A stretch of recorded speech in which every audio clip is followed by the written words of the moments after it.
Hello, Miss Natalie. How are you? Well, hello, Mr. John. I'm fine. How are you doing? I'm doing well. I'm bracing myself for the impending heat wave that is coming back, apparently.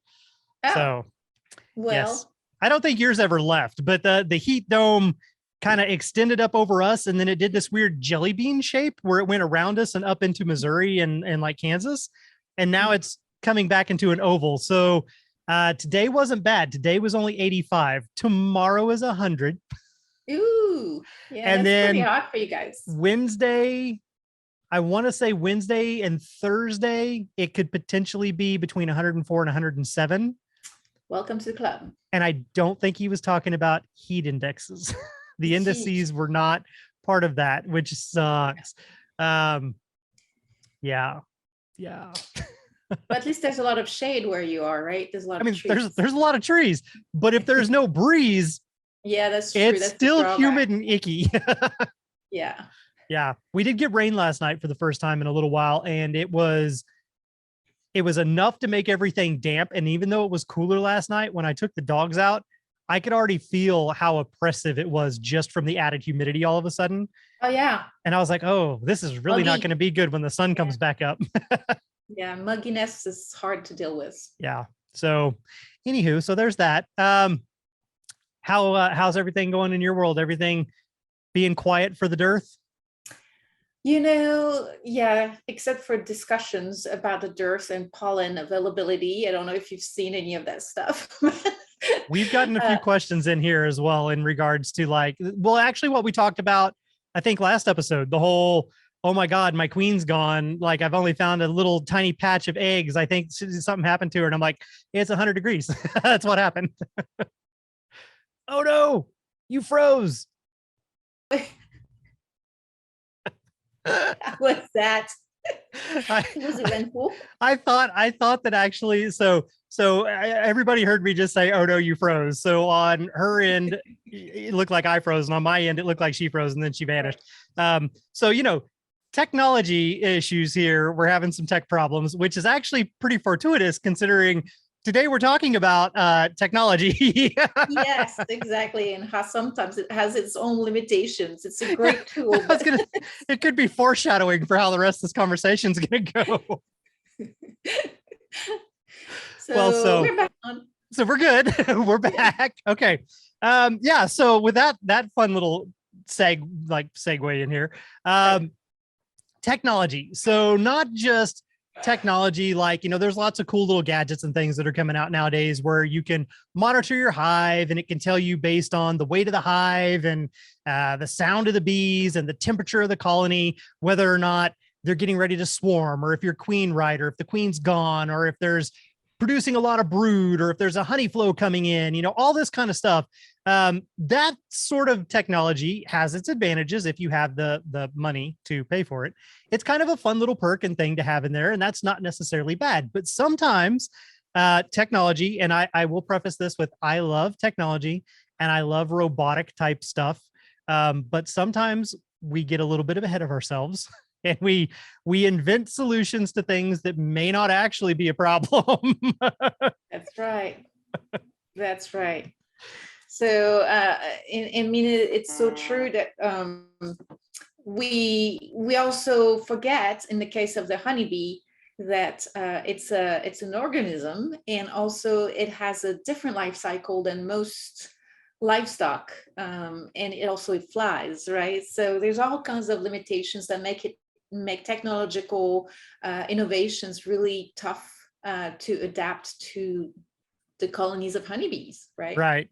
Well, and so I'm going to start with the first one here, kind of going a little bit out of order with things, but the first thing that kind of struck me is the fact that bees have been around forever and they have adapted to all the different changes and the seasons and cycles and all this stuff. Like, they grow, they learn, they adapt to the different challenges. The biggest problem that they have adapting to is humans, us, and all of the things that we throw at them, be it, strange structures, destroying their habitat, reduction of food, chemical warfare, like all of these different things. So The very first thing that I thought was kind of interesting was back when colony collapse disorder was really kind of at its peak. There was a lot of talk about different companies going through and creating robot substitutes or robotic bees, but literally substitutes for honeybees. And one of the leading places actually was in China, where they already have a problem with pollinators, and they have people that literally go out with paintbrushes and pollinate flowers and plants because they have so many issues. So different companies started going through and designing these different things. One of which was Harvard, who designed a robotic bee, one of the first ones back in 2013. But by the 2018, 2019 mark, major corporations like Walmart even jumped on board and filed patents. Now, they haven't actually shown any of the bees, but they filed patents for robotic bees that can go out, gather pollen, spread it to other plants of the same species, and pollinate crops.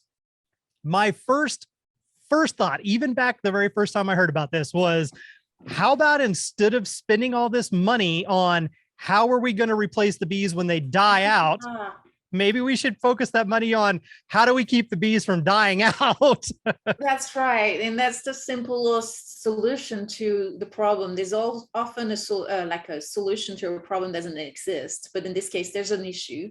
So it's a very creative way to try to fix the problem, but how about keeping it simple? I like the KISS system, right? And a lot of people have their ways to translate that acronym, but we like to say keep it super simple. Oh, right? I like the stupid part at the end because that's how I grew up. Do. But you could say silly, keep it simple, silly, or keep it super simple if you don't want to, be degradatory towards anybody. Exactly. And that's what we're trying to avoid. And in the grand scheme of things, follow the money, as always, right? People are either trying to monopolize and control specific things to make money off of them, or they're just trying to sell you something. To solve a problem that doesn't necessarily exist or that their products don't necessarily solve.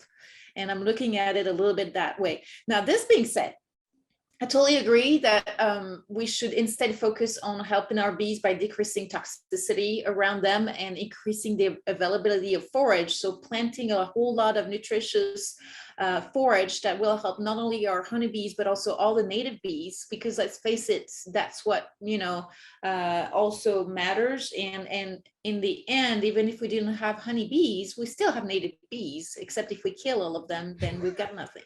Right. and some of them are better at pollinating specific plants, but the beauty of the honeybees is that they're generalists, and in the United States they've been imported and they're here to stay. There's no removing them, so we might as well now accept them the way they are in the landscape. But the point is that, you hear that, Australia? There is no removing them, they're already there. That goes back to the article we talked about a couple weeks ago. They're not natives, but they're there. Yeah. So might as well kind of work with that. And what's going to help those native bees are going to help our honeybees as well. And so that's the best approach. Also limiting the stress and exposure to toxic, pesticides, insecticides, fungicides, that would also protect our bees and that, help them.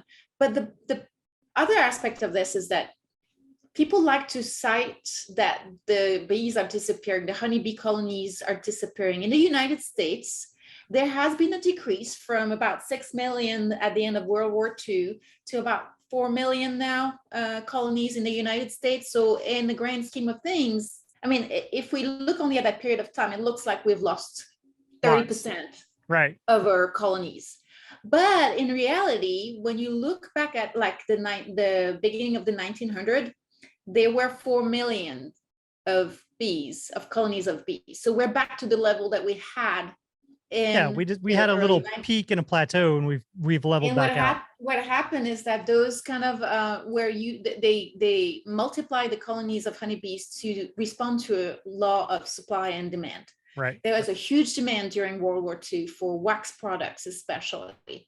And so beekeepers rose to the occasion and multiplied their number of colonies by 50%.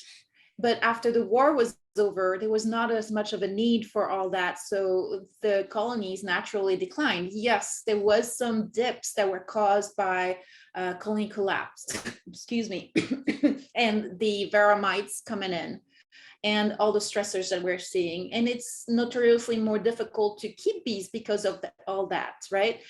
But in the end, in the grand scheme of things, we're back to what we were about 100 years ago, right?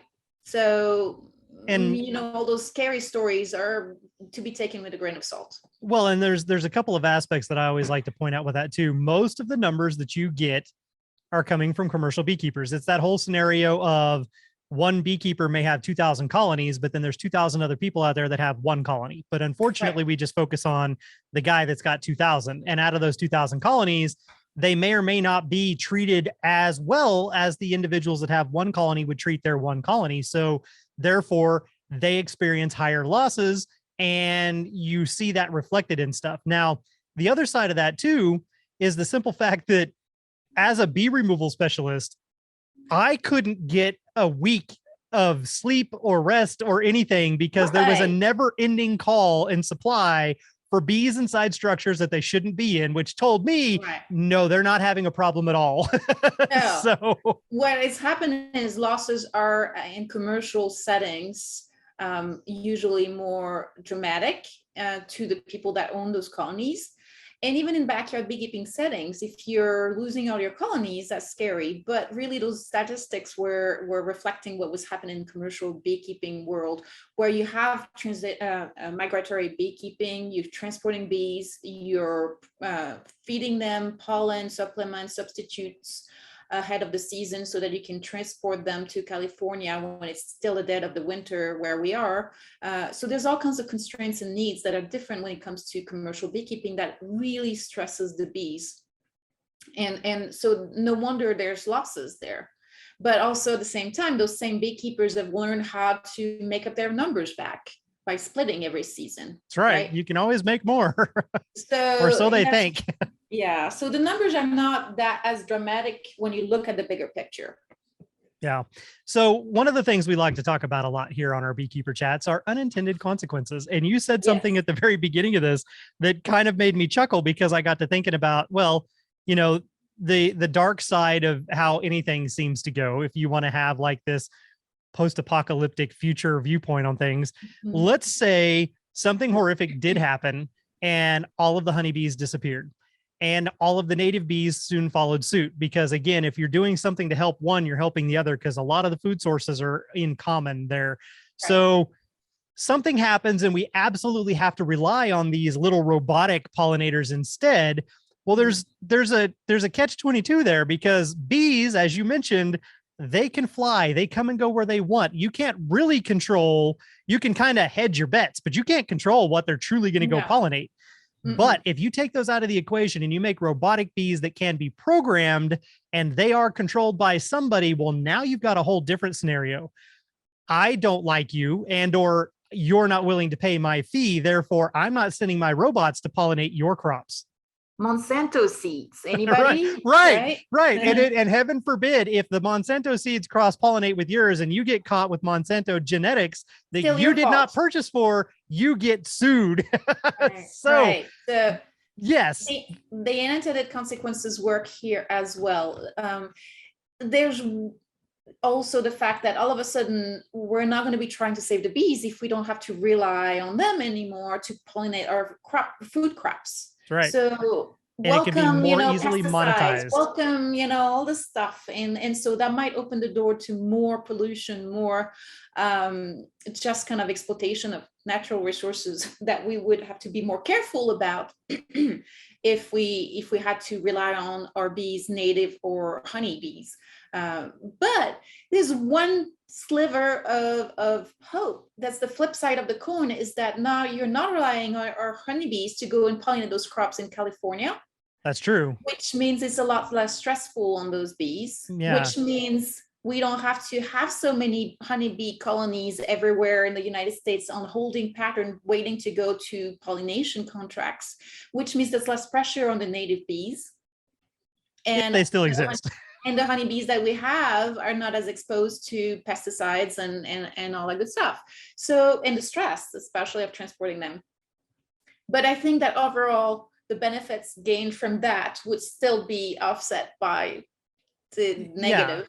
There's all kinds of strange, odd things that could happen in there. If you want to be kind of like, conspiracy theorist type scenarios, I mean, it could get kind of interesting, but it is definitely something to keep in mind because technology can be controlled and then you can garner a price. You can literally hold crops and people and families hostage because you can be like, sorry, you pay this much, or the robots don't come pollinate your plants. Well, and let's imagine for some reason our technology fails. Oh, EMP. Fails exactly across the globe. And we've killed all our bees because we're not relying on those robots. Yeah. So what do?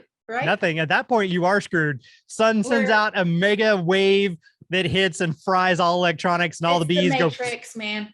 See, exactly.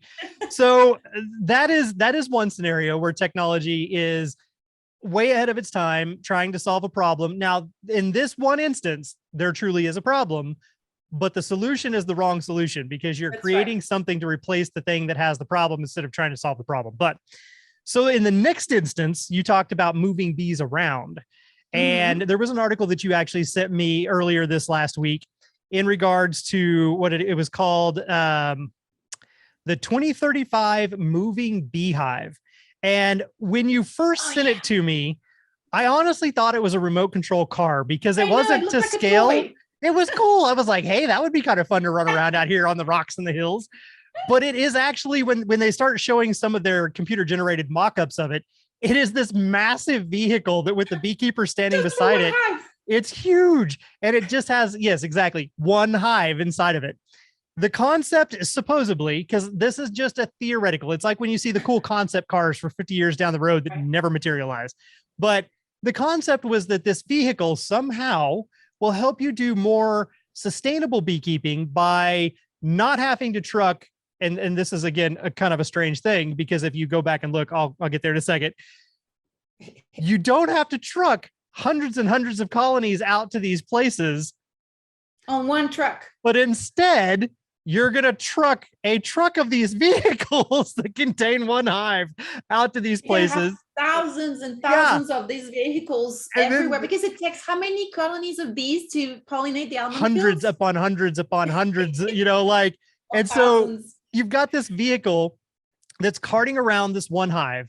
And right off the bat, when I was looking at part of it, like the first thing that struck out to me was when the vehicle is in transport or in storage, it actually stands upright in a vertical position. Yep. And then when it's moving, it's out in a horizontal position.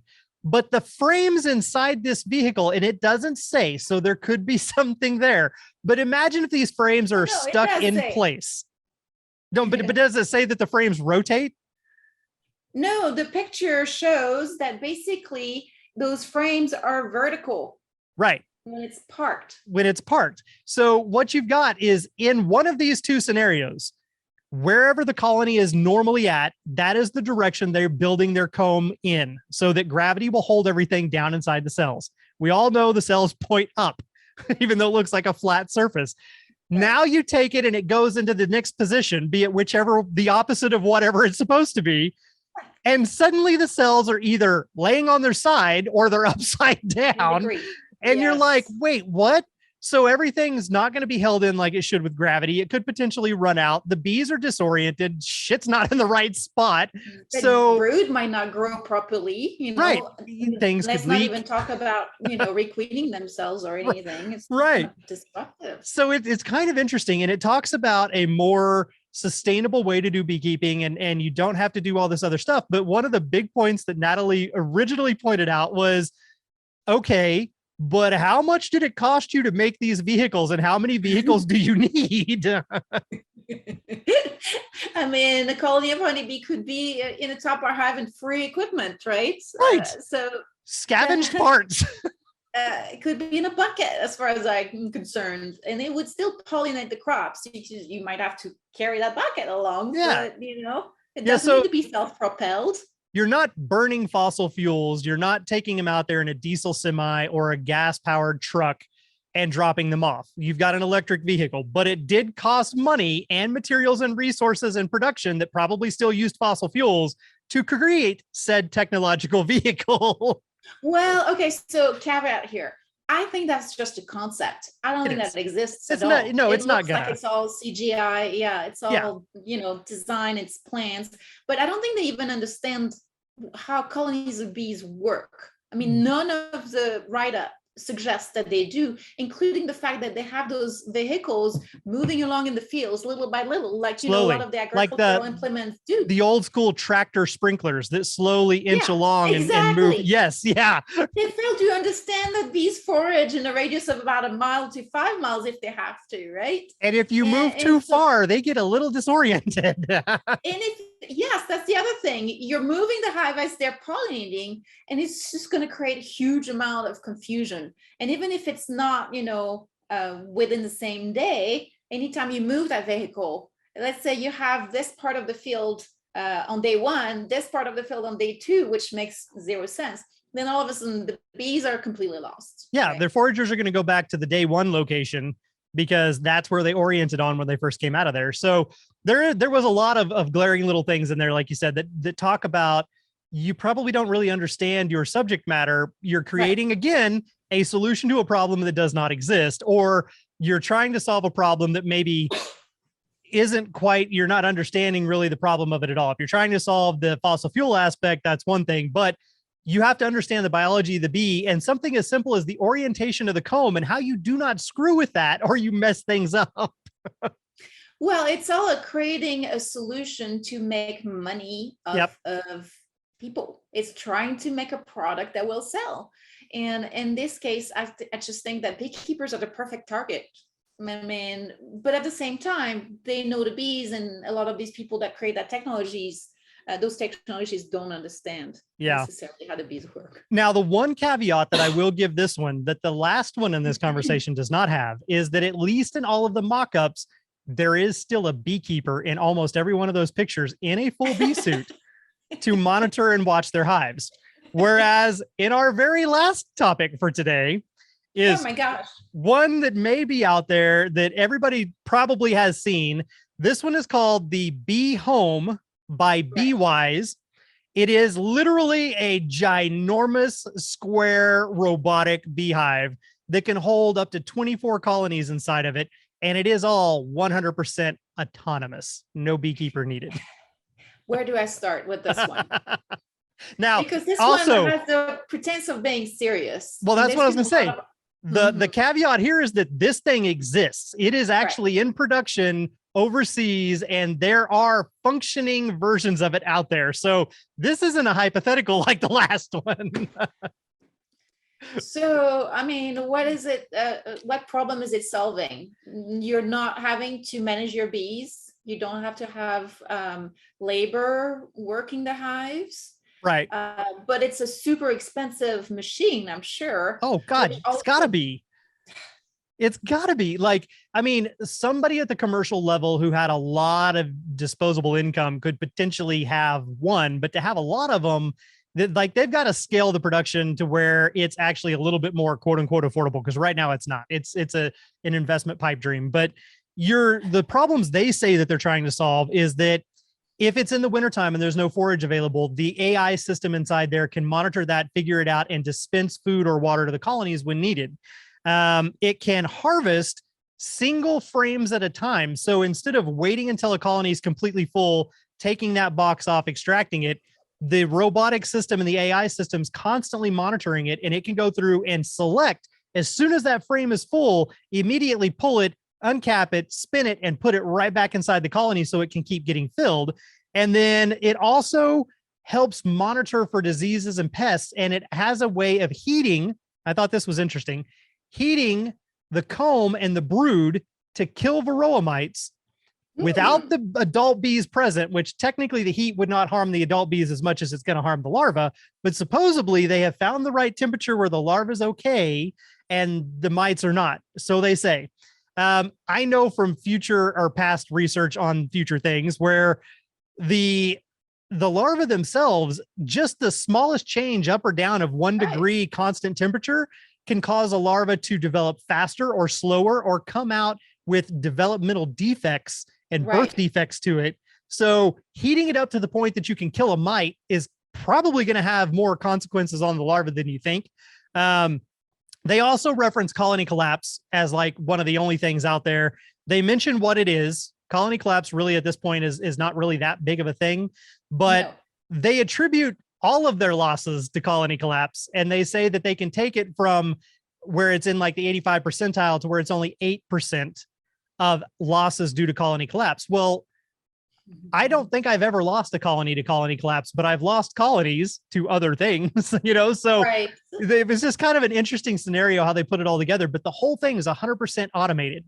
And when I was reading the parts about like the extraction, so and some of this may go unsaid, but is there programming in the AI to say, well, the bees need X amount of their own honey, or do you just harvest all of it and then you're feeding them back sugar after the fact? You know, if it's harvesting every frame as it's full, does it have a point to know when to stop? Are they allowed to have their own food sources? You know, like there's all these different aspects to it that kind of make me stop and scratch my head, but it's all like technology is awesome, but it's also terrifying. And in some cases, completely unnecessary. So I might be reaching a little bit. Have you heard of the Fire Festival? Yes. Yeah, so we're selling a grandiose product to people, but in reality, it doesn't work one bit. And people that are wanting to spend their money, that are happy to just throw it so that they can be, you know, some kind of status or whatever, and they got taken for a ride. This company, and I'm not saying they are doing that. However, I will point out that they raised $80 million to do this. It doesn't look like the extraction process to me sound like we can do that. I can go and harvest one frame at a time. How do they move the bees away from the frames, first of all, before they uncap them for anything? Them? Yeah, because they talk about no adult bees being present when it's treating for mites, no adult bees obviously being on the frame when they extract it. So, how are they moving those bees? And the extraction process is a centrifuge, just like what we would use. And I questioned, like, okay, if it's going to be an automated system and it's going to test and it's going to understand and know, wouldn't this been a cool place to integrate the one thing that we like to joke about, the flow hive, where the cells actually separate and it drains into a center channel? Be smarter, because if you're centrifuging one frame, for 15 minutes, one frame for 15 minutes. First, the energy demands. And then the fact that your extractor, because it sounds like what it is not balanced with one frame. And then I don't know if you've seen the picture of the inside of one of those. There must be like 100 frames on 2 or 3 corridors. How many colonies can you fit in there, and why are they all mixing together? Yeah, there's 24 colonies, but when you see the picture, it almost looks like you're looking down a row of library books. You don't see any clear definition between the colonies to say, there's where one colony stops, there's where the next colony stops. It is very tricky, but I kind of was like, okay, so if you have a centrifuge extractor, then you're going to have, it says it uncaps them. So now you've got wax cappings in there somewhere. Then it spins it into a container, a large container that at some point is going to have to be cleaned. And I don't know if the automated system can do that itself, or if you have to open this thing up and do maintenance for the automated system. But the flow hive seemed like a lot better scenario for that, where you have the flow frames in there. It senses they get full, the centers of them open, it drains into basically a corridor that travels down into your container. That would make more sense. And then you don't have to remove the bees from the scenario. You don't have to uncap it. They will do that themselves when they sense that there's nothing behind it. They'll uncap it and go back through there. So it's just, again, solving problems that maybe don't exist, or possibly unintended consequences and creating other problems by cooking your brood that you didn't think of. Right. And even if the colonies are separated from each other, kind of like the Asia hives, you know, in a cabinet, and you're just each colony has its own door inside the building. And you don't have to disrupt the other colonies when you're extracting that one frame from the one colony. Well, how do you keep those bees from getting out when you? How do you keep them from getting inside? Right, inside the thing. They're bee free when they're taking them out. So how are they blowing air at them? Are they putting some sort of scent that they're running away from? Like, what is happening? What is this AI system doing to quickly and safely remove all the bees from the frame it wants to do something to? So technologically speaking, there's a whole lot of challenges that they might or might not have solved, including respecting the beekeeping requirements, or actually the colony needs, and respecting that, because if you don't, your colonies are going to get sick and die. But there are quotes, and that's what I keep coming back to, is we want to reverse the trend. We don't, they're saying every year around 35% of all bee colonies on the planet collapse, which is wrong. That's just not how it works. We have 2 to 5% losses in our 350 colonies that we manage. So I'm not sure how they're reaching that number. That means that some people lose everything. And I think that's true. But the other aspect of it is that they want to reverse that trend. They don't only want to stop colony collapse, which is no longer an issue.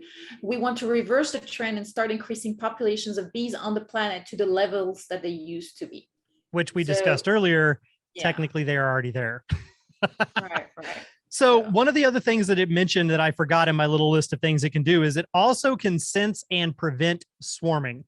How? Yeah. I mean, yes, we did talk in the very beginning about how there are sensors that can tell you, hey, based on all these scenarios and all this data input, your colony is probably about to swarm.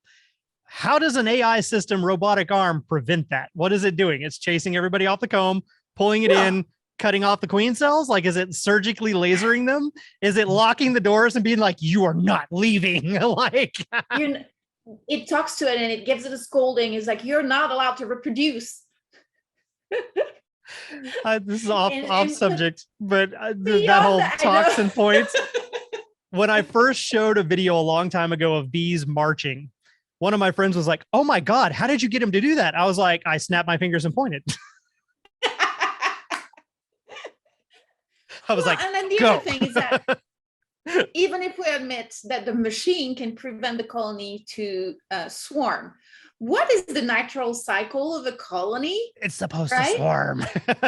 Well, that, and it's also expanding. Yep. From year to year, it tends to get bigger up to the point where it swarms. If you don't let it swarm, how much space will they fill, right? That's true. If you can put 24 colonies in that box, a full-size colony can reach pretty large proportions if you don't let them swarm. Right. So how do you control that too? Well, you're also impeding the natural ebb and flow of their cycle period, because if you're not letting them swarm, then yes, they are getting bigger. And in periods of dearth, if the system is saying, oh, there's no food out here, let me feed you. Well, and then they're going to continue to grow. And there's a contradiction. That's why I was pointing out to that statement that they made. If you don't let your colonies swarm, how do you increase the number of colonies of bees on the planet? Right. What's really going on inside that box? Right. So, I mean, it doesn't even do what it says it should be doing, increasing the number of colonies on the planet. Because if they don't swarm, there's no increase. That's true. And the only other way that it could be not doing that is maybe it senses it. And I mean, you know, it's a super intelligent AI system. So maybe it senses it and it does its own split. But then it goes back to what you were saying. Where did the bees go? And how do they not get into that internal chamber? And it would not be able to do a split and take bees with it without them getting in that internal chamber. So look, I feel bad because all we've been doing we're dissing on them all. Is criticizing them. And I'm doing all the premise of this innovation. It is very creative. I think there's a whole lot of technological innovation that's going into this. There's probably a ton of good ideas. And I, for one, would be curious to go and check it out closer. Not that we will ever be invited, now that we've talked about all this. You want us to say nice things about your product? Invite us to come see it in person. Otherwise, we can only go by what we read. Right. And that's the problem. And okay, so that brings me to another topic.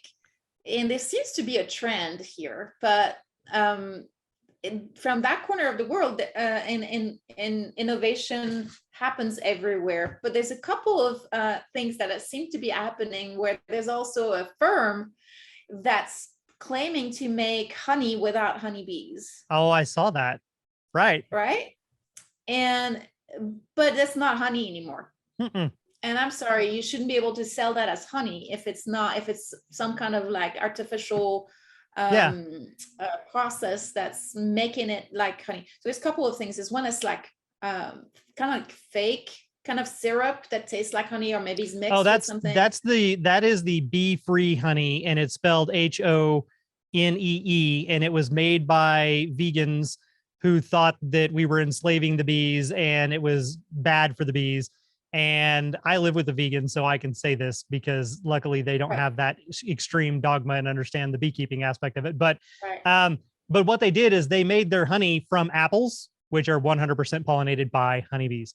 So I thought it was really interesting that they're claiming, don't buy honey from beekeepers, don't support the beekeepers, buy our bee-free honey, which consequently had to be pollinated by bees to make. So whatever. The other one, though, was legitimate. The second one you mentioned, they're actually taking nectar, going through a dehydration and fermentation process, but the key element that's missing is the bee, and the bee has its own enzymes and microbes that it adds to the honey. So that's why it's not honey. And they scientifically proved a long time ago that you cannot recreate honey in a lab because it's missing these key enzymes and proteins and things that only originate inside the honeybee, and the honeybee adds to it.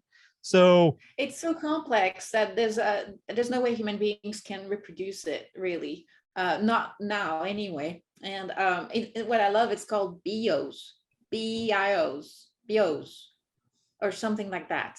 And to me, it sounds like bio. So I don't know, but yeah, it had a name that it was almost like the foreign word for, kind of, not literally, but like what is the Dr. Osterk would say it all the time, and now I can't remember what it is. The other word for honey that's not in English. It's starts with an M. Melissa, miel. Miel. Yeah. That's a French word. Yeah. It's a French. Well, there you go. See, you should have known that right off. Also in Spanish, miel. I think they're saying it as well. Yeah, well, and I think I almost want to say they use it in Italy too, that it's some derivative very of that. Latin origin, yes. Yeah. Mm-hmm. So that's kind of what it reminds me of, is almost like they were taking some Latin derivative of a word that means this, but not kind of, but it is it's a strange name. Yeah. Yeah, maybe that's right. Bio might be the company. I don't know. It's interesting all the way around, though. And again, that is the whole point and topic of today's show, was technology. And I did say at the very beginning, I love technology. I used to have a collection of robots, and I don't know if I would be horrified or thrilled one day when they take over the world and try to murder us all. But it's still, though, sometimes there's a difference between, yes, the innovation and the creativity. We applaud the people that have dreamed up these things, especially ones that are actually like been able to create them and they're in production, because some of that technology could very well be used. Maybe that AI system becomes amazing and gets compacted down into some of these other current sensors that are out there monitoring hives, and it can monitor the hive and let the beekeeper know what needs to be done in a better way than the ones that exist today. You know, like there could be advantages to it. There could be ways of, you know, maybe someday when we're completely off of fossil fuels and we need electronic vehicles, there's some sort of electronic beekeeping equivalent, but that doesn't mean it needs to just contain one hive. You know, like we were very negative Nellies on some of this stuff, and we should probably not do that, but it is good in good fun. And to your point, some of that innovation, if we don't try anything, we're not going to get anything done, right? So, and there could be some seeds for other applications, whether it's in the beekeeping industry or not. It could be also helping native bees. It could be, you know, helping our moving to Mars because we've destroyed the planet, or something like that. So, but I would say my ask would be that if you are going to donate hundreds or thousands or millions of dollars, start with actual seeds and go plant real seeds that feed real bees before we go create fake bees.